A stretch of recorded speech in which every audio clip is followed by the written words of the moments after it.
Salam sejahtera untuk kita semua.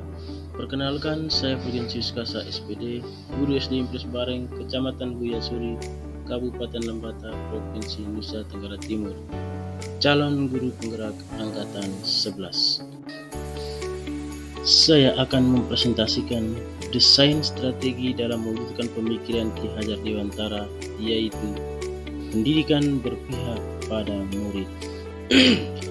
Pertama-tama kita akan membahas bersama tentang makna menuntun dalam proses pendidikan. Menuntun dalam hal ini adalah berjalan bersama, membimbing, memberikan arahan, mendampingi, serta memberikan petunjuk yang baik kepada murid untuk mencapai tujuan pembelajaran.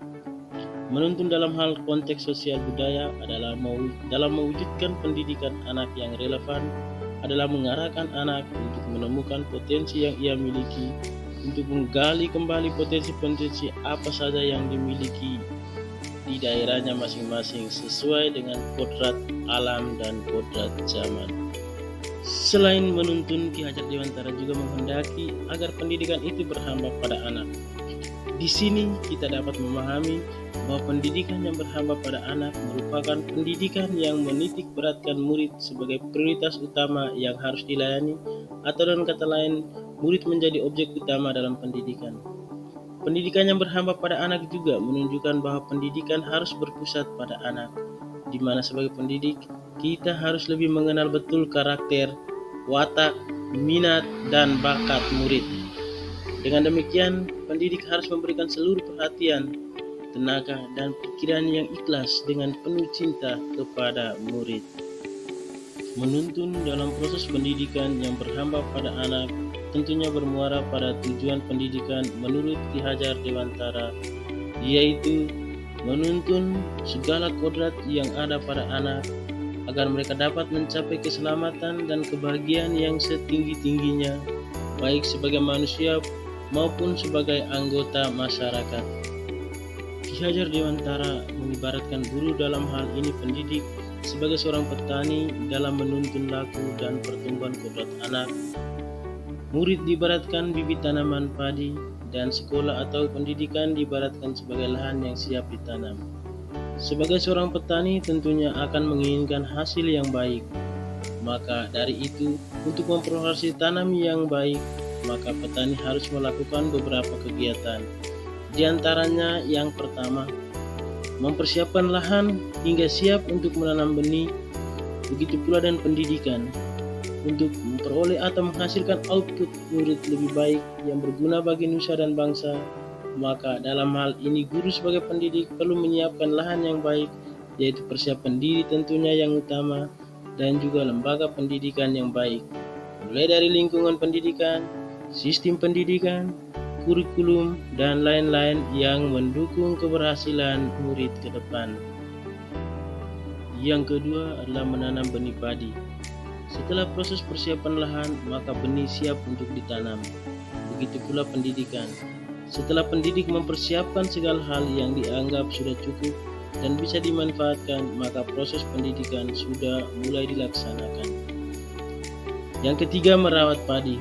Setelah proses menanam benih, petani tidak mungkin membiarkan benih tumbuh begitu saja. Ia pasti menjaga dan merawatnya dengan caranya sendiri, hingga tanaman padi dapat tumbuh dengan subur sesuai dengan kodratnya menjadi tanaman padi yang baik sampai waktunya untuk dipanen. Dalam proses pendidikan, pendidik berperan sebagai pamong yang bertugas mengarahkan, membimbing, dan menuntun tumbuh kembangnya murid sesuai dengan kodratnya agar anak tidak kehilangan arah dan membahayakan dirinya. Pendidik sebagai pamong memberikan tuntunan agar murid dapat menemukan kemerdekaannya dalam belajar. Murid juga akan secara sadar bahwa kemerdekaan dirinya juga akan mempengaruhi kemerdekaan anak lain. Dan yang keempat tentunya adalah memanen.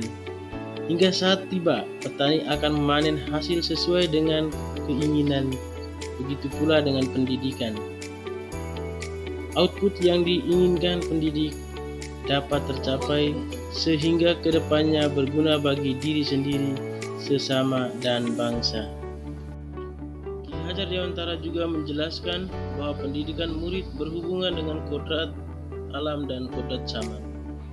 Kodrat alam berkaitan dengan sifat dan bentuk lingkungan di mana anak berada, sedangkan kodrat zaman berkaitan dengan isi dan irama berupa perubahan kemajuan zaman dari waktu ke waktu. Sesuai dengan pemikiran Ki Hajar Dewantara, maka guru harus berpihak pada murid, sehingga guru juga dapat menuntun murid sesuai dengan kodratnya, baik itu kodrat alam maupun kodrat zaman. Guru pun harus memahami karakter murid dan tujuan pembelajaran.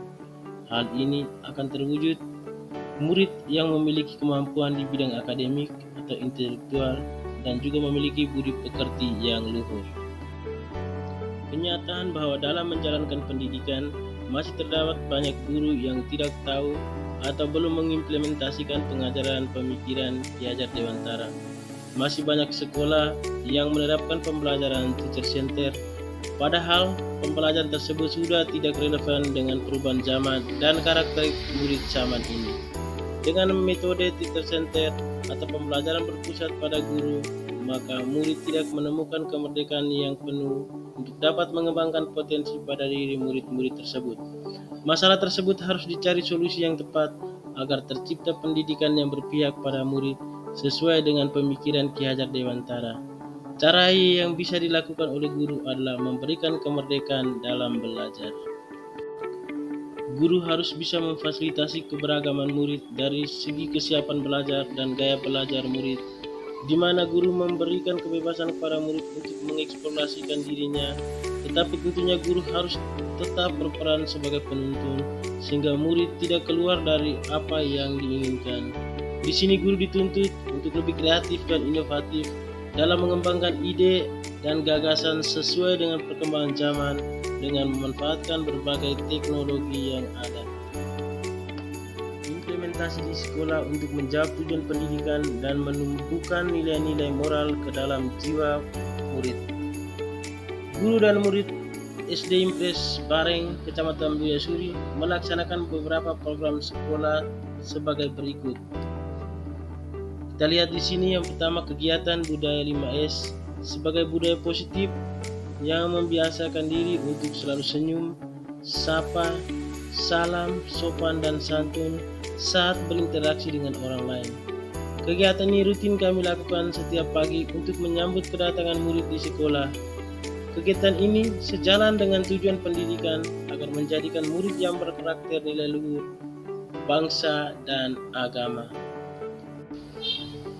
SD Impres Bareng melaksanakan upacara apel bendera setiap hari Senin dan hari-hari tertentu seperti Hari Raya Besar Kenegaraan.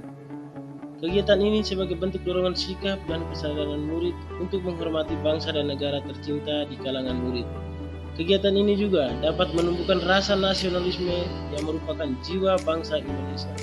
Hal ini berarti upacara apel bendera merupakan kegiatan penting untuk membentuk karakter murid.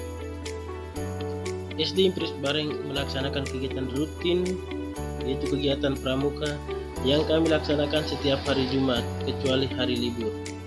Kegiatan ini sangat penting kami lakukan karena dapat menumbuh kembangkan karakter murid sesuai dengan pemikiran Ki Hajar Dewantara, yaitu disiplin, tanggung jawab, kerjasama atau gotong royong, dan nasionalisme. Kegiatan pembersihan lingkungan sekolah dan sekitarnya. Kegiatan pembersihan lingkungan sekolah merupakan kegiatan rutin yang dilakukan murid setiap pagi sebelum tanda bel masuk kelas dibunyikan. Sedangkan pembersihan sekitar lingkungan sekolah dilakukan pada hari-hari tertentu. Kegiatan ini sangat penting karena dapat menumbuhkan karakter murid berupa tanggung jawab, cinta lingkungan, disiplin, saling menghargai, dan gotong royong. Kegiatan olahraga khususnya bola kaki untuk murid SD Impres Bareng sangat antusias dalam mengikuti kegiatan ini. Sekolah SD Impres Bareng memiliki 5 tim bola kaki usia dini. Setiap hari Sabtu ada jadwal latihan kecuali hari libur. Murid-murid sering diundang untuk bertanding di tingkat desa, kecamatan, bahkan kabupaten. Kegiatan ini sangat penting juga karena dapat menumbuh kembangkan nilai-nilai pada diri murid seperti kerjasama, disiplin, dan tanggung jawab. Demikian presentasi dari saya.